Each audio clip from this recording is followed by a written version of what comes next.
Hey guys, thanks for checking out the video today. This is going to be bonus content related to the suspension build on the Evo 6, which is right back here. So in recording this content, I ended up having a lot of extra video that I really had not much to do with. So I figured I'd put it on kind of a bonus episode here. The actual beginning of the suspension episode is going to be happening in about 2 or 3 days. So watch out for that. So in the meantime, enjoy this short explanation of the suspension setup on the Evo 6 and stay tuned for future videos. As well, check me out on Instagram at Wrench Rampage and make sure you subscribe to my YouTube channel that you're watching right now. And make sure you hit that bell, tell a friend. I need to get some more subscribers going so I can keep this going. And I'll keep trying to do content at least weekly if I can, if time permits. I do have a lot of projects on the go. All of them are automotive related. So I'll keep posting up for you guys and hopefully I can keep you interested. So enjoy this extra bit of content this week. And I'll keep you posted on what's upcoming. Thanks very much.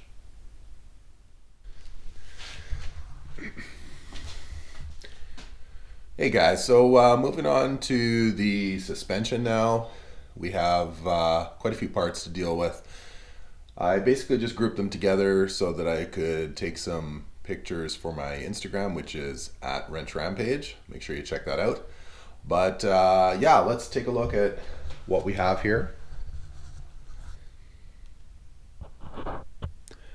So now there's a lot here. It doesn't probably seem like a lot, but that's a lot of work. So I'm deciding to go back to Bilstein, some static suspension. These are off an Evo 9. They're very, very low miles, virtually no miles.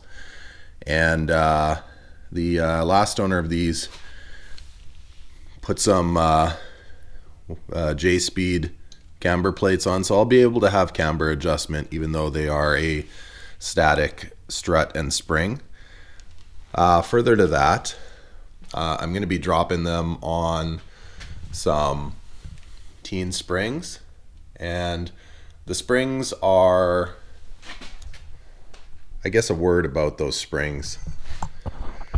So with the Evo 9 Bilsteins on the 456 platform, what you have is a little bit of a high riding front end, and I'll put up some photos from a friend of mine's car. And what happens with that is that Evo 8s and 9s tend to have a slightly higher riding front end on stock suspension from factory. Because the front end of the 456 is slightly lighter, that gets exaggerated. So what you want to do is the teen lowering springs are a 1.8 drop in the front and a 1-inch drop in the back, which actually levels the car. It might actually give it a slight rake. So that's something that I want to do, and I did want to go back to static suspension just for ride quality, because the Bilstein struts do tend to ride really nice. Now I'm going to be tightening up the handling a few other ways, and those ways being some oversized sway bars front and back. Like I said earlier, because I have dropped the front subframe, I can actually go ahead and throw these on, which will be well, it's the only time to do it. You can't get them on any other way. Now, while I have the well, you can see it over here, subframe's lying on the ground under the car just for space purposes. While I have everything apart, I'm going to do wheel bearings as a preventative measure, as well as the stock ball joints, which is a important thing to change when you have the chance. And so yeah, so that's the Evo 6 ball joint part number right there. They are different than the 5, keep that in mind. And so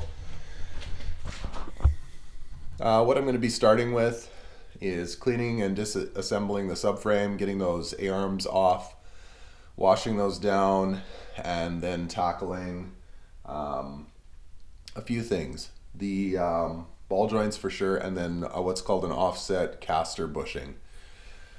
So the offset caster bushings are going to add half a degree of caster. What that does is it actually moves the wheel forward.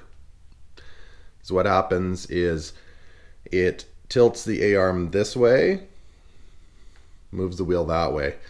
Okay. So what that actually creates is a sharper turn in. And in the Evo 4, 5s, and 6, what that also does is it provides more clearance on the back side of the wheel. If you go with a wider tire, where it will traditionally hit is over here first if you go with a big wheel and a big tire. So it actually, those caster bushings actually create a situation where you actually have more room for, if you want to run 18s or 17s with a really wide tire like a 245, 255, then the offset caster bushings create room. So that's where we're at with the project. Continuing on. Already done some assembly on the car. So let's get it cleaning up that subframe and starting our front sway bar install.